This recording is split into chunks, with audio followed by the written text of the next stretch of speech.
Assalamualaikum warahmatullahi wabarakatuh. Innal hamdalillah nahmaduhu wa nasta'inuhu wa nastaghfiruh wa na'udzu billahi min shururi anfusina wa sayyiati a'malina. May yahdihillahu fala mudilla lahu wa may yudlilhu fala hadiya lahu. Asyhadu an la ilaha illallah wa asyhadu anna Muhammadan 'abduhu wa rasuluhu la nabiyya ba'dahu. فإن أصدق الحديث كتاب الله وخير الهدى هدى محمد صلى الله عليه وسلم وشر الأمور محدثاتها وإن كل محدثة بدعة وإن كل بدعة ضلالة وإن كل ضلالة في النار. Alhamdulillah, alhamdulillah. Ucapkan puji syukur kepada Allah Subhanahu wa taala yang ngasih hari ini kesempatan kenikmatan berupa keimanan Pak, sehingga kita bisa berkumpul di tempat ini ngaji bersama-sama mengkaji daripada ayat-ayat Allah Subhanahu wa taala. Bapak-bapak, Ibu rahimakumullah. Saat ini kita memasuki bulan sudah, bukan masuki Pak, berada di bulan Rabiul Awal. Terus biasanya pun Rabiul Awal punika banyak di jamaah-jamaah pengajian atau masjid-masjid mengadakan yang namanya pengajian apa Pak? Maulid Nabi ini, memperingati daripada kelahirannya Nabi Muhammad SAW. Ini telah menjadi sebuah kebiasaan di masyarakat kita nih, dikemas dengan pengajian sedemikian rupa. Walaupun kalau kita lihat Pak, itu adanya ramenya, semaraknya adalah cuman ada di negara kita nih, ada di negara kita. Walaupun acara seperti itu kita melihat banyak sisi positifnya Pak, karena memang bisa mengumpulkan orang yang biasanya nggak mau ngaji terus ikut mau ngaji, terus di dalamnya nanti diceritakan tentang bagaimana kisahnya Nabi Muhammad SAW. Itu merupakan sebuah nilai positifnya. Tetapi perlu diingat juga peristiwa lahirnya Nabi Muhammad SAW ini menurut Nabi Muhammad SAW sendiri Pak, itu bukan sesuatu yang istimewa, Justru yang Rasulullah SAW itu mengistimewakan, banyak membahas di dalam kehidupannya berkenaan dengan kematian. Jadi peringatan Rasulullah SAW mengingatkan umatnya tentang kelahiran dan kematian Pak. Itu prosentasenya. Jadi banyak sedikitnya itu lebih banyak Rasulullah mengingatkan tentang kematian daripada tentang kelahiran. Kenapa seperti itu? Karena kalau urusan kelahiran kita itu semuanya sama Pak, semuanya sama. Allah Subhanahu wa taala berfirman, wallahu akhrajakum min butuni ummahatikum la ta'lamuna syai'an wa ja'ala lakumus sam'a wal absara wal afidah la'allakum tashkurun. Jadi sesungguhnya Allah Subhanahu wa taala itu mengeluarkan kalian semua min butuni ummahatikum. Dari mana Pak? Dari perut ibu kalian. La ta'lamuna syai'an, dalam kondisi tidak tahu apa-apa. Jadi kalau dilihat dari sisi kemanusiaannya Pak, posisi kita, bekal kita dengan Nabi Muhammad SAW ketika masih lahir, begitu juga kita itu sami Pak, tidak mengetahui apapun. Rasulullah juga belum mengetahui apapun. Walaupun takdirnya akhirnya Rasulullah itu Nabi Muhammad SAW itu menjadi utusan Allah Subhanahu wa taala, tetapi sama. Artinya apa? Tidak ada keistimewaan kalau kita berbicara tentang kelahiran. Allah Subhanahu wa taala itu tidak akan bertanya Pak, riyen niku lahir sesar maupun boten sesar, boten Pak. Lahirnya yang menimbah dukun, nopoten puskesmas, nopoten rumah sakit, nggak akan ditanya tentang yang seperti itu. Tetapi Allah Subhanahu wa Ta'ala akan bertanya tentang kita, bagaimana tentang kematian kita. Karena tujuan daripada kita dilahirkan itu adalah agar kita berprestasi. Ngertos Pak nih, berprestasi. Kita mempunyai amaliyah, kita mempunyai prestasi akhirat di hadapan Allah Subhanahu wa Ta'ala.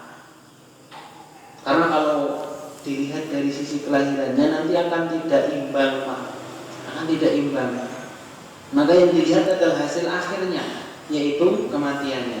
Bapak-bapak Ibu rahimakumullah, memang perlu kita mengingat daripada Nabi Muhammad SAW.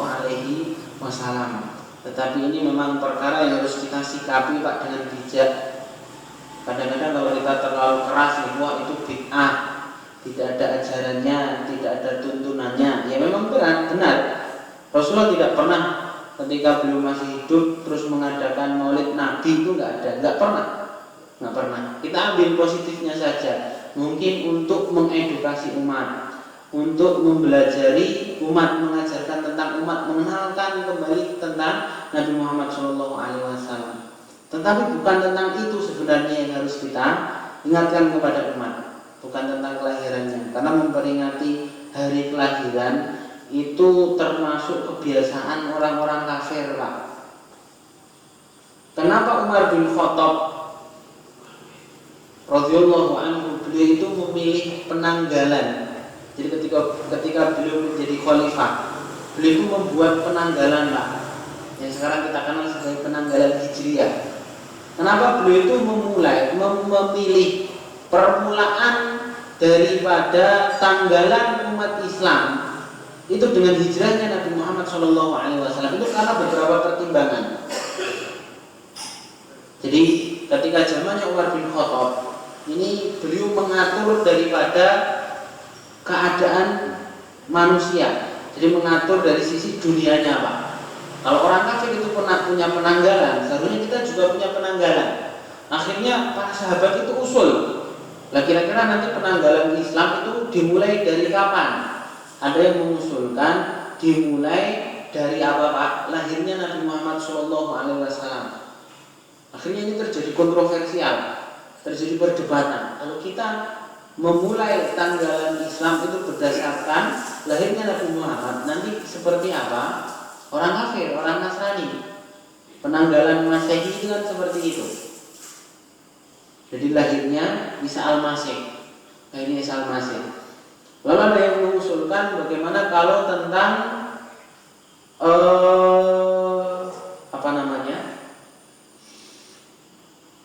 datangnya wahyu pertama kali. Tetapi juga para sahabat ini berbeda pendapat. Kira-kira tepatnya wahyu itu turun itu pada tahun berapa, itu tidak sepakat. Akhirnya disepakati, yaitu apa? Sejak dimulai hijrahnya Nabi Muhammad SAW dari Mekah ke Madinah. Jadi apa? Salah satunya menghindari daripada tasabuh, menyerupai orang kafir. Salah satu budaya orang kafir itu adalah mengadakan peringatan berkenaan dengan hari lahir Pak. Makanya enten napa ulang tahun niku nggih. Ibu-ibu nek ulang tahun niku mboten ditukokke roti terus ditiupkan lilin. Itu bukan budaya kita. Karena kita itu sebenarnya kalau Islam banyak diajarkan bukan tentang mengingat kelahiran kita, Bu, Bapak-bapak, Ibu, tetapi tentang kematian kita, bagaimana kita berbekal untuk menghadapi kematian kita, itu yang penting. Maka ketika kita itu tambah umur, bukan seharusnya menjauh keplok-keplok seneng-seneng boten. Harusnya tambah apa? Tambah takut. Karena apa? Jatah beramal kita tambah sedikit. Jatah beramal kita tambah sedikit, dan apa? Amalia yang sudah kita kerjakan itu pasti dihisab oleh Allah Subhanahu wa Ta'ala, dan kita belum bisa memastikan apa yang kita kerjakan itu semuanya baik.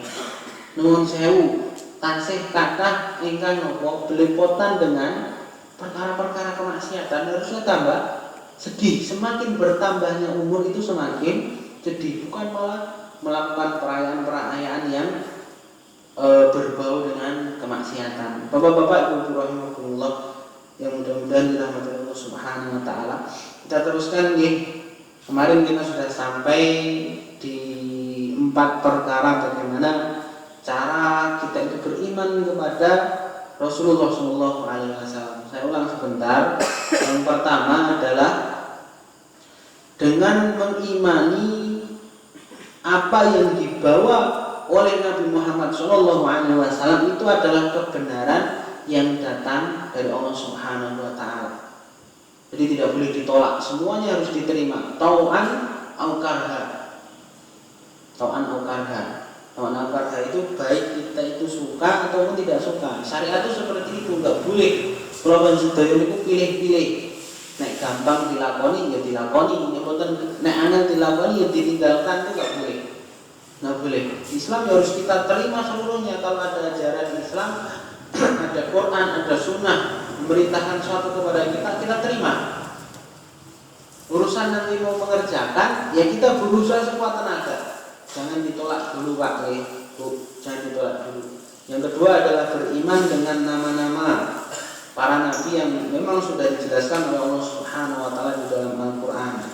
Yang ketiga, membenarkan seluruh kabar yang disampaikan oleh Nabi Muhammad, baik yang terdahulu maupun yang akan datang. Terdahulu itu berkenaan dengan ceritanya Fir'aun misalnya, ceritanya Nabi Adam, ceritanya Iblis, terus ceritanya siapa? Nabi Ibrahim dibakar, itu semuanya nyata, bukan dongeng. Atau yang akan datang tentang adanya Dajjal, adanya hari kiamat, adanya Ya'juj Ma'juj, terus tentang surga, tentang neraka, tentang padang mahsyar, itu semuanya nyata.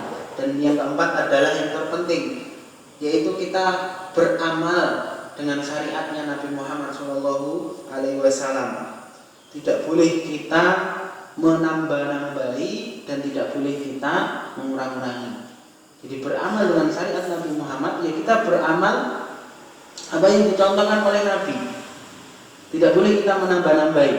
Karena kalau kita menambah-nambahi urusan ibadah yang tidak dituntunkan oleh Nabi Muhammad SAW, itu berarti kula panjenengan sedaya niku suudzon bapak-bapak ibu-ibu, berprasangka buruk. Rasulullah itu belum menyampaikan seluruh apa yang seharusnya disampaikan kepada kita. Maka nggak boleh itu seperti itu. Lawang kita itu mengikuti apa yang sudah diperintahkan Nabi Muhammad, dicontohkan Nabi Muhammad SAW, itu tidak cukup kok umur kita itu. Tidak cukup. Amalan yang dicontohkan oleh Nabi Muhammad SAW itu banyak sekali. Kalau kita mengerjakan saja, umur kita, waktu kita ini terasa kurang. Nah, kok kita masih mau membuat sesuatu yang tidak dituntunkan oleh Nabi Muhammad SAW. Selanjutnya, beriman kepada Rasul ini akan memberikan kepada kita samarot jalilah. Samarot jalilah itu yaitu apa? Buah yang bagus, buah yang baik, akan memberikan manfaat kepada kita. Yang pertama apa? Al-ilmu bi rahmatillahi ta'ala wa inayatihi bi ibadihi haitsu arsala ilaihim rusul liyahduhum ila siratillahi ta'ala wa yubayyinu lahum kaifa ya'budunallaha li'anna al-aqla al-bashari la yastakilla bi ma'rifati dzalika. Ini manfaat kita beriman kepada Rasulullah itu yang pertama apa? Al-ilmu birahmatillah. Kita mengetahui rahmatnya Allah Subhanahu Wa Ta'ala berupa apa bapak-bapak ibu-ibu? Allah Subhanahu Wa Ta'ala punika sampun ngutus Rasulullah kangge napa? Menjelaskan kepada kita, untuk menjelaskan kepada kita tentang apa? Bagaimana cara menuju kepada Allah Subhanahu Wa Ta'ala dengan benar. Bagaimana cara menyembah Allah Subhanahu Wa Ta'ala yang benar. Jadi manfaat pertama itu seperti itu. Allah Subhanahu Wa Ta'ala itu maha pemurahnya kepada kita, penyayangnya kepada kita. Itu mengutus Nabi Muhammad untuk menjelaskan hidup itu seperti ini loh harusnya. Kehidupan itu kita mengerjakannya itu harus seperti ini. Jadi itu pentingnya. Pentingnya kita mendapatkan manfaat dari beriman kepada Rasul itu yang pertama adalah mengetahui rahmat Allah Subhanahu wa taala. Dalam rangka apa? Allah Subhanahu wa taala mengutus Rasulnya liyahduhum ila siratillahi ta'ala, untuk menunjukkan kepada kita jalan Allah Subhanahu wa taala. Karena manusia itu nek mboten dituntun, itu kebanyakan akan tersesat.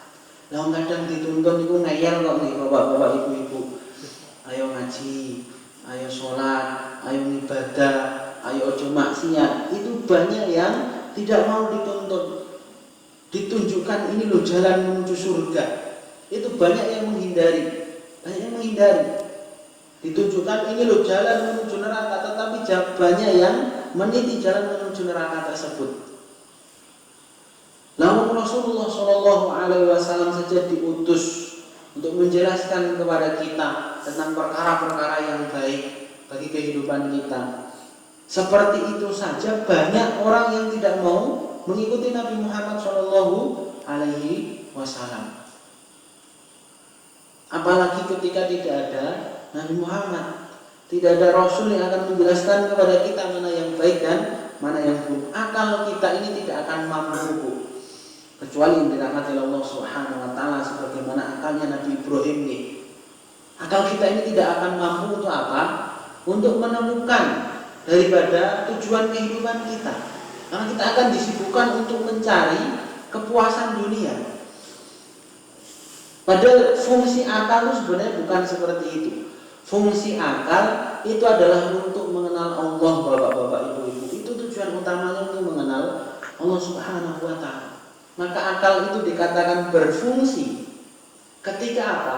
Akal itu mengantarkan kita kepada pengenalan kita kepada Allah. Maka banyak sekali disifati Allah Subhanahu wa taala di dalam Al-Qur'an. Orang-orang yang kafir itu orang-orang yang tidak berakal. Kalau kita mendengar orang yang tidak berakal kan biasanya wong edan nih, atau orang yang bodoh lah, idiot. Tetapi orang yang tidak berakal menurut Al-Qur'an itu bukan itu. Yaitu orang yang tidak mengenal Allah. Terkadang dia profesor nih, bapak-bapak, ibu-ibu. Dia doktor. Dia adalah orang yang sukses dalam urusan bisnis keduniaan. Dia sukses dalam prestasi keduniaan.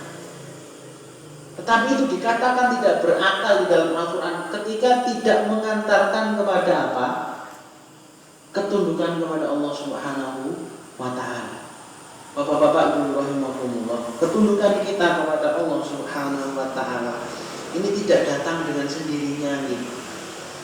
Ini harus kita latih dan harus ada arahan. Karena jika tidak, kebanyakan kita akan melenceng.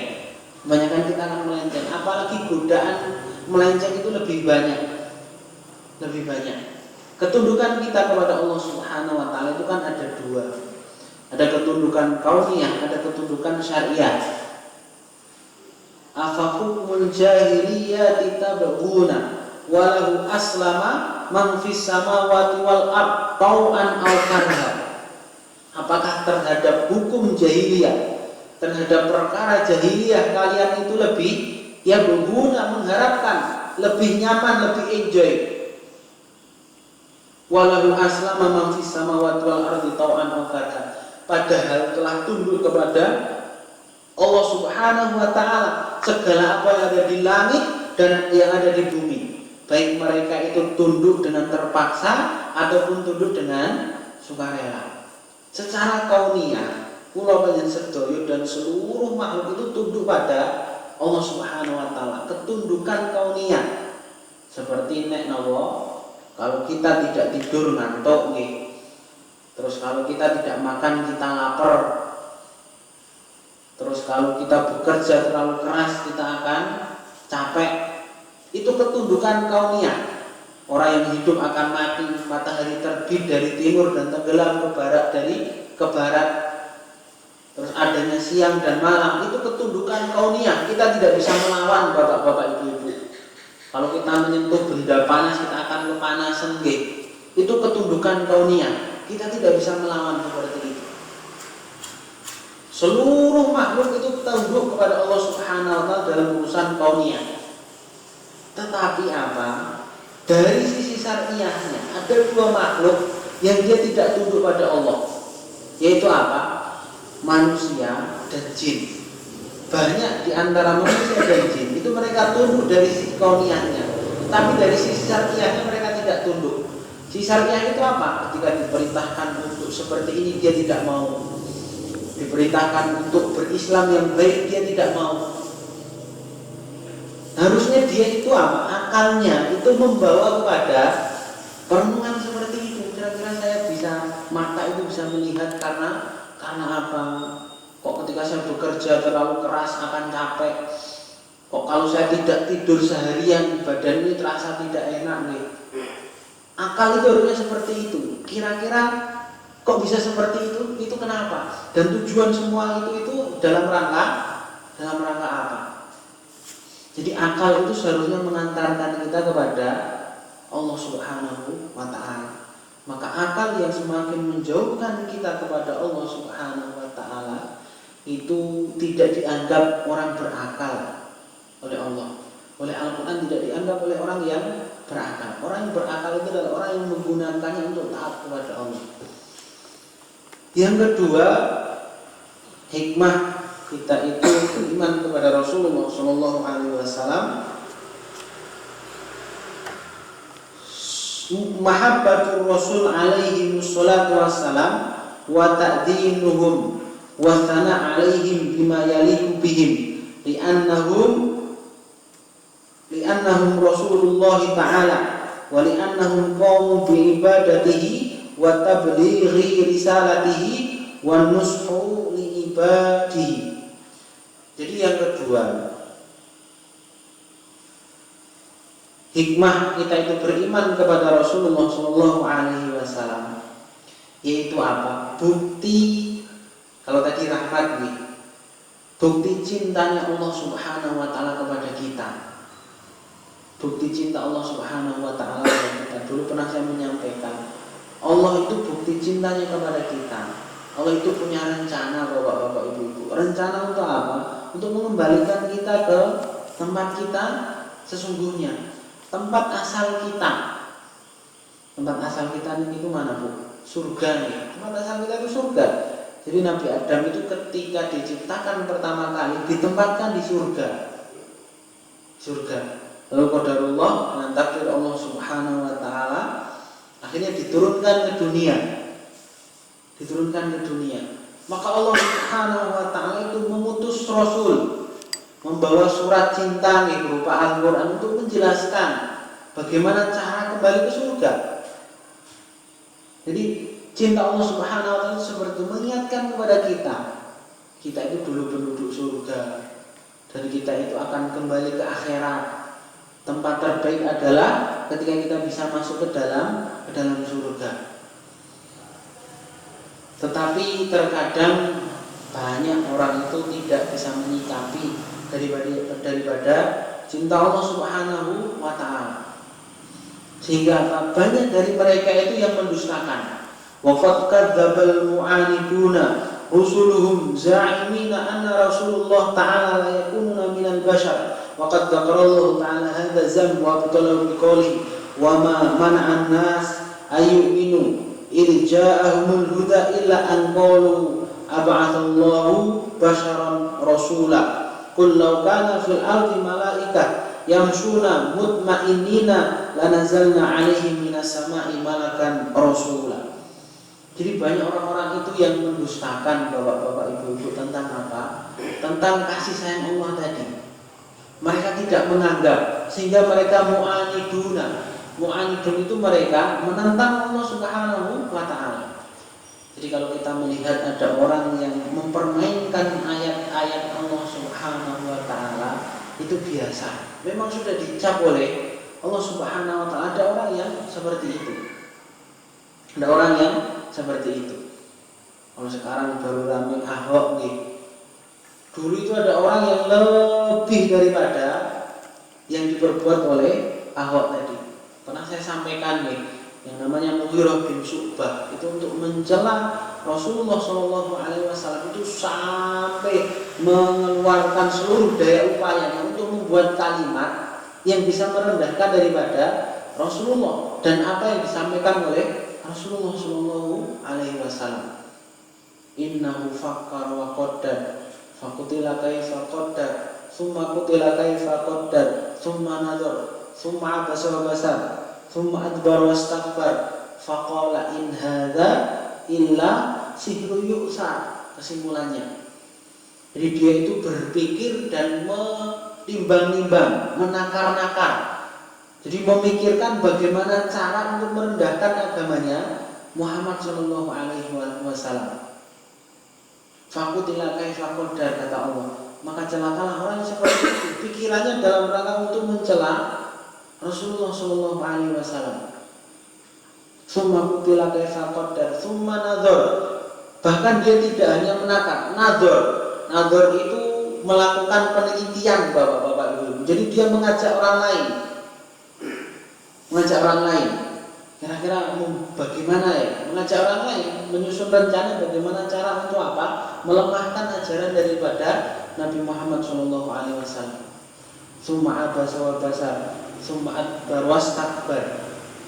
Pikirannya itu, pikiran yang diberikan oleh Allah Subhanahu wa taala kepada Mughirah bin Syu'bah tadi tidak menjadikan dia menemukan Allah. Justru menjadikan dia semakin adbar wastakbar, semakin jauh dari Allah Subhanahu wa taala dan semakin istikbar. Istikbar itu apa? Istikbar itu semakin sombong. Semakin sombong. Maka biasanya kalau orang itu menentang Allah Subhanahu wa taala, itu ada kesombongan di dalam hati dia. Orang yang biasa menentang Allah Subhanahu wa taala itu biasanya tidak mau diremehkan dalam urusan dunia. Sifat sombongnya selalu muncul. Dia selalu merasa lebih tinggi daripada orang lain. Kesombongan itu akan menjadikan orang seperti itu. Jadi menjadikan orang lain itu rendah. Dan kesombongan itu adalah dosa yang besar, Bapak-bapak Ibu. La yadkhulunal jannata man kana fi qalbihi mithqala dzarratin min kibr. Tidak akan masuk surga siapa saja yang di dalam hatinya ada sebiji saja atau sedarah saja perkara kibr, kesombongan.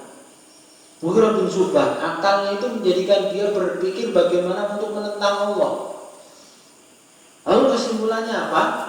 Innaha laqaulul bashar. Apa yang diucapkan oleh Muhammad itu adalah perkataan manusia, bukan perkataan Allah Subhanahu wa taala. Artinya kalau Al-Qur'an itu perkataan Muhammad, buat apa kita sucikan? Buat apa harus kita taati? Buat apa harus kita turuti kemauannya? Itu kan sama dengan perkataan-perkataan orang lain. Pernyataan ini berbahaya nih bapak-bapak, ibu-ibu, sehingga menjadikan orang yang seperti itu apapun yang diberikan kepada dia berkenan dengan nasihat tidak akan mempan. Tidak akan mempan karena dia sudah membentengi diri. Akalnya akan menjadikan dia semakin buta, semakin jauh dari Allah Subhanahu wa taala. Bahkan ada orang ketika mereka mendustakan Rasulullah Shallallahu Alaihi Wasallam, mereka itu berpikir, kenapa yang diutus itu bukan malaikat? Rasul itu kenapa bukan malaikat? Kenapa yang diutus itu adalah manusia? Kenapa yang diutus itu adalah Muhammad? Padahal Muhammad itu manusia sebagaimana kita. Kita makan, Muhammad makan. Kita tidur, Muhammad juga tidur. Kita sakit, Muhammad juga bisa sakit.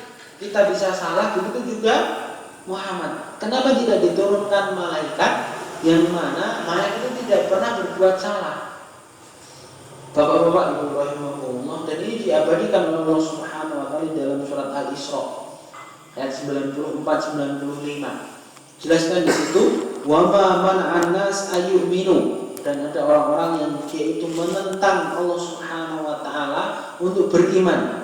Irja'ahumul huda, ketika sudah datang kepada mereka petunjuk, illa anqalu aba'atsallahu basyaran rasulah. Mereka mengatakan, kenapa Allah Subhanahu wa taala itu mengutus manusia sebagai rasul, sebagai utusan? Jadi mereka pengen untuk apa? Yang jadi rasul, jadi utusan itu malaikat yang tidak pernah berbuat salah. Maka dikatakan qul law kana fil ardi malaika, seandainya di bumi itu penduduknya adalah malaikat yang yamsuna mutmainnina, jadi penduduknya itu adalah malaikat, maka sesungguhnya Allah Subhanahu wa taala akan mengutus malaikat itu sebagai rasul. Tetapi kita ini manusia, maka yang diutus oleh Allah Subhanahu wa taala itu juga manusia. Agar apa bapak-bapak ibu-ibu hikmahnya? Agar kita itu tahu bahwasanya syariat itu juga bisa dikerjakan oleh manusia. Ketika Nabi Muhammad itu adalah manusia dan Nabi Muhammad itu bisa menjalankan seluruh apa yang diperintahkan oleh Allah Subhanahu wa taala.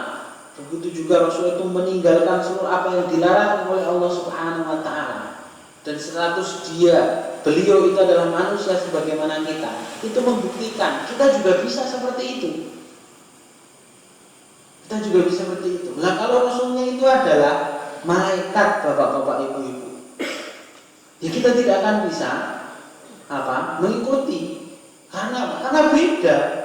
Malaikat itu tidak punya nafsu, malaikat itu punya kekuatan yang beda dengan kita. Ukuran tubuhnya saja begitu sangat besar sekali. Jadi dijelaskan di dalam suatu riwayat, Jibril itu sayapnya saja nih, sadal ufuk, di sayapnya itu menutupi langit. Jadi kalau Jibril itu menampakkan diri, itu sayapnya saja sudah menutupi seluruh langit. Nah, kalau yang diutus sebagai Rasul adalah makhluk seperti itu, bagaimana kita bisa mencontoh? Kita nggak akan bisa. Jadi hikmahnya Rasulullah Shallallahu Alaihi Wasallam itu adalah manusia yang diutus menjadi Rasul dan seterusnya adalah manusia. Hikmahnya kita juga bisa mencontoh. Kalau Rasulullah itu bisa taat kepada Allah Subhanahu Wa Taala secara totalitas, seharusnya kita juga bisa. Seharusnya kita juga bisa. Fa'abtallahu ta'ala hadza zam bi annahu la budda an yakuna rasul basharan li'annahu mursal ila ahli al-ard wa hum bashar walau kana ahli al-ard malaika la nazalallahu alaihi minas sama'i malakan rasula liyakunu mithlahum wa hakadha haqqallahu ta'ala 'anil mukadzibina lirusul annahu qala. Begitu juga Allah Subhanahu wa taala juga menjelaskan orang-orang yang mereka itu menentang Rasulullah Shallallahu Alaihi Wasallam itu banyak alasan. Kalau tadi alasannya menentang Rasulullah karena apa? Lah Muhammad itu kan manusia, banyak salah. Kita juga manusia, kenapa harus ditaati? Ini banyak alasan juga. In antum illa basyarun mithluna turiduna an tasudduna amma kana ya'budu abauna fa'tuna bisultanin mubin. Qalat lahum rusuluhum inna nahnu illa basyarun mithlukum walakin Allah yamunu ala man yasha'u min ibadihi wa ma kana lana anna na'tikum bisultanin illa biidznillah. Jadi mereka itu mempertanyakan kepada para rasul itu, seandainya kalian itu adalah utusan Allah Subhanahu wa taala sebagaimana kita, maka datangkanlah kepada kami itu bukti yang nyata, kekuatan yang nyata. Ini menjelaskan kepada kita, orang yang tidak mau taat kepada Allah Subhanahu wa taala itu banyak alasan. Bapak-bapak, ibu-ibu, Islam itu sebenarnya simpel kok. Ketika ada perintah kita kerjakan, ketika ada larangan kita tinggalkan. Ketika orang itu banyak alasan, justru dia itu akan semakin berat. Karena tidak semua perintah Allah Subhanahu wa taala itu bisa kita capai hikmahnya. Hikmah itu maksudnya maslahat duniawi. Tidak semua. Maka Allah itu memerintahkan kita hanya untuk tunduk saja. Urusan hikmah kita boleh menemukan sendiri-sendiri, tetapi itu bukan patokan. Hikmah itu saya contohkan gini, misalnya orang itu sholat malam, terus ternyata apa? Badannya jadi sehat. Ini hikmah. Tetapi diperintahkannya sholat malam bukan karena itu, tetapi ada perintahnya dari Allah Subhanahu wa taala. Bisa jadi orang lain kalau sholat malam tidak sebagaimana yang satu. Karena apa? Kondisi badannya berbeda. Atau ketika ada orang itu berpuasa, ketika puasa jadi sehat, itu hikmah. Tapi kalau orang lain karena dia mah gitu, berpuasa malah tambah sakit mahnya, akhirnya dia mendapatkan rukhsah untuk tidak berpuasa, mendapatkan rukhsah untuk tidak berpuasa.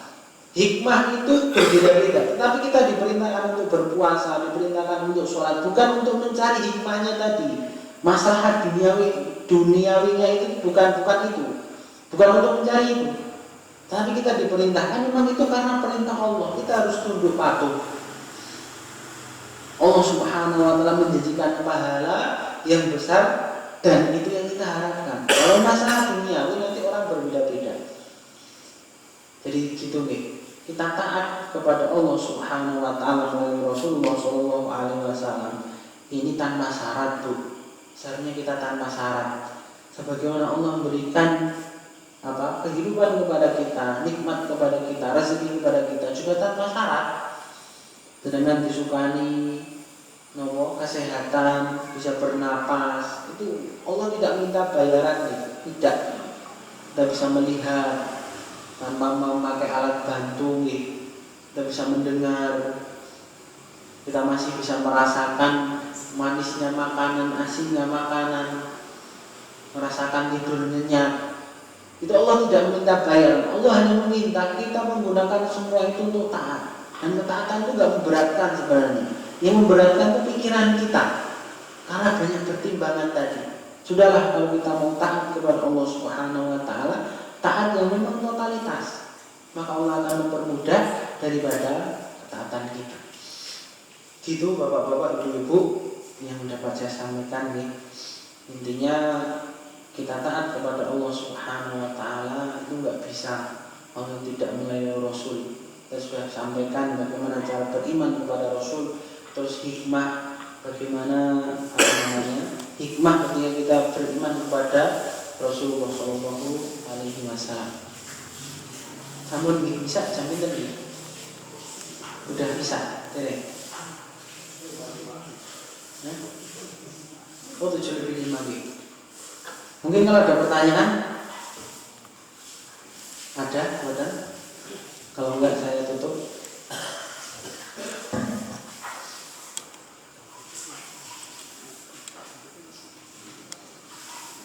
Sampun nggih, ya tutup saja sambil istirahat dengan doa kafaratul majlis. Subhanallahumma wa bihamdik, asyhadu an la ilaha illa anta, astaghfiruka wa atubu ilaik. Assalamualaikum warahmatullahi wabarakatuh.